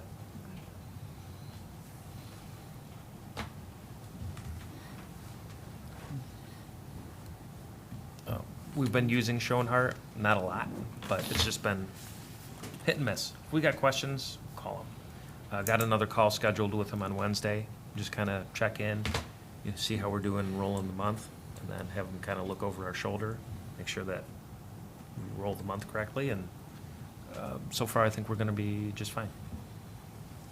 Good. Thank you for the update. Anybody else have any questions? All right. So we can go around the table. Let's start with today. Ross, start with you today. It's good to see Chief Mack back. I think that's all I have. All right. Ken? Always good to see the chief, both chiefs. I have nothing else. Okay, Dan? I have nothing. Oh. I have nothing. Mr. Mayor? This afternoon at the Henry County Fairgrounds, we held a ceremony for Admiral Dirk.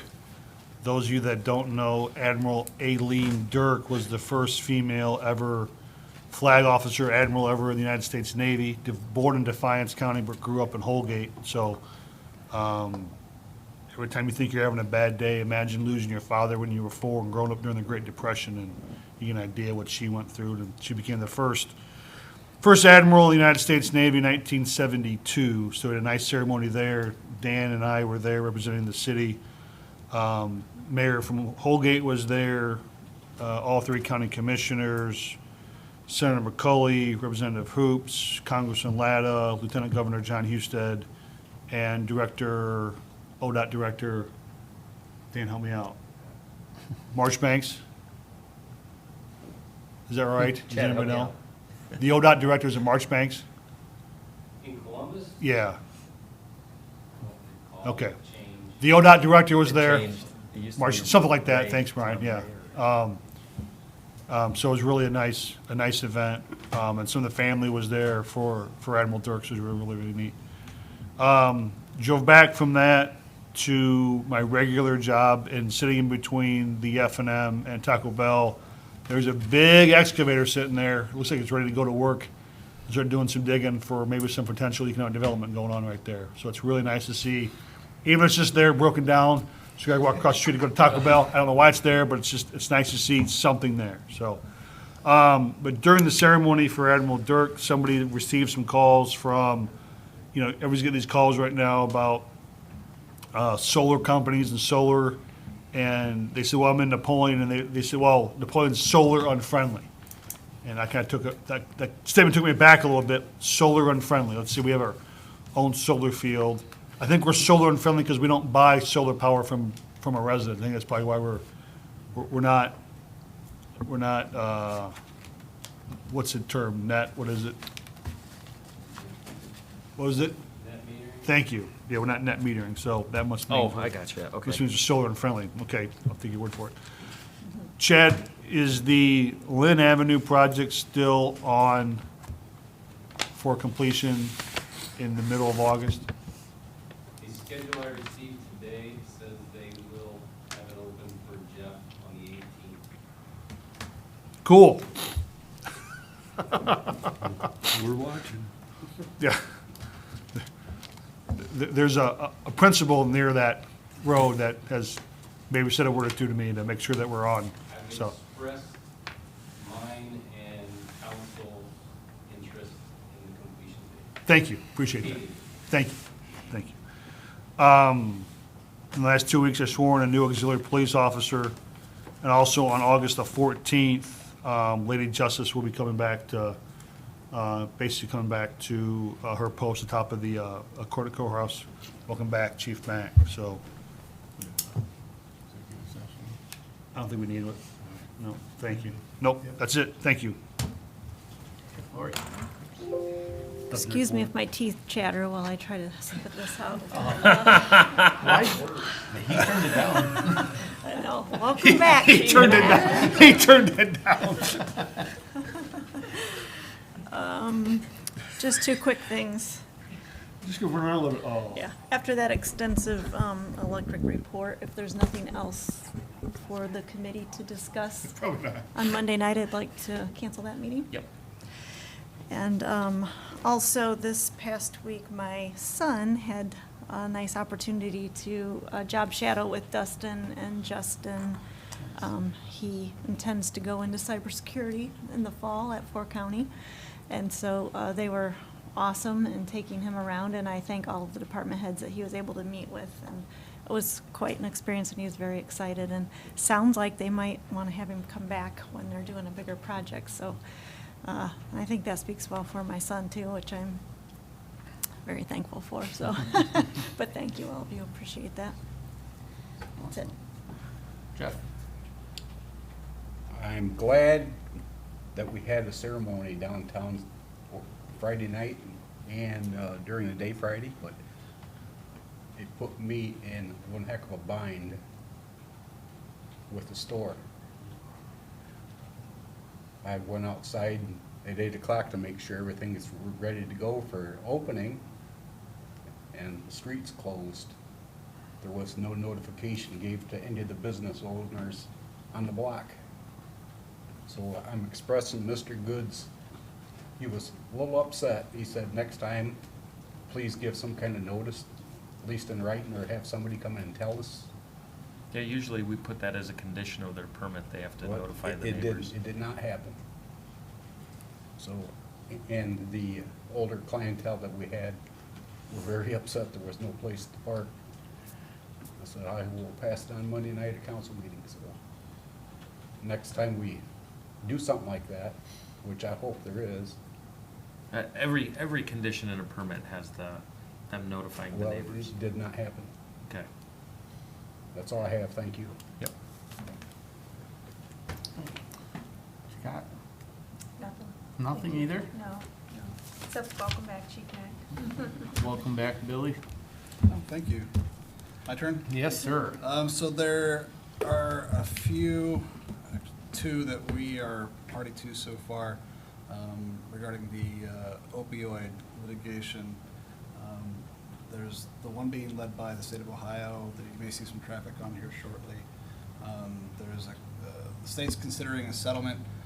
They're asking for consent to a potential settlement from municipalities and townships larger than 10,000 people. So they're not asking our opinion on this one. The number being kicked around right now, state of Ohio resolution with there was a few different groups, but is 804 was it $1 million, I believe. For that one, we're also party to the litigation against Purdue Pharma, and that one we're just waiting to hear back status report on that one. So if you have any questions regarding some of the opioid litigation going on, I can try to answer those. But other than that, I don't have anything. Welcome back, Chief Mack. Time to get to work, right? Yeah. That's it. Thank you. Okay, Joel? The only thing I have is, did you see a familiar face on the screen here? John Beischer was featured in the former board chairs. AMP 50 years, since it's the 50th year. AMP rebranded their logo and has been doing kind of like a, kind of a monthly, history moment, so to speak. Also, I just wanted to point out a great editorial article in Saturday's paper in the Signal about phosphorus loading. It's great. So if you didn't get a chance to read it, I recommend you read it. It's good information and good and balanced and just well put together, I think. So that's all I have. All right. All right, we'll move on to item L, approve payment of bills.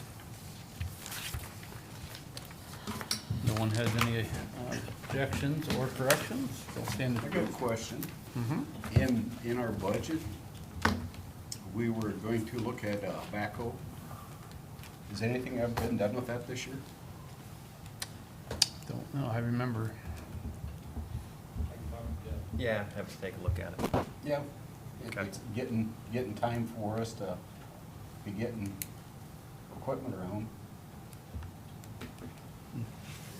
I'll get back with you weekly FYI. I think That's fine. Okay. put that on the back burner. Did we put that on the back burner like last year, No, or they said was if it we could get a beginning?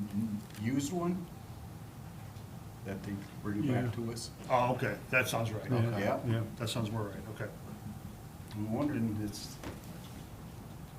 We haven't heard anything. It's August already. Yeah.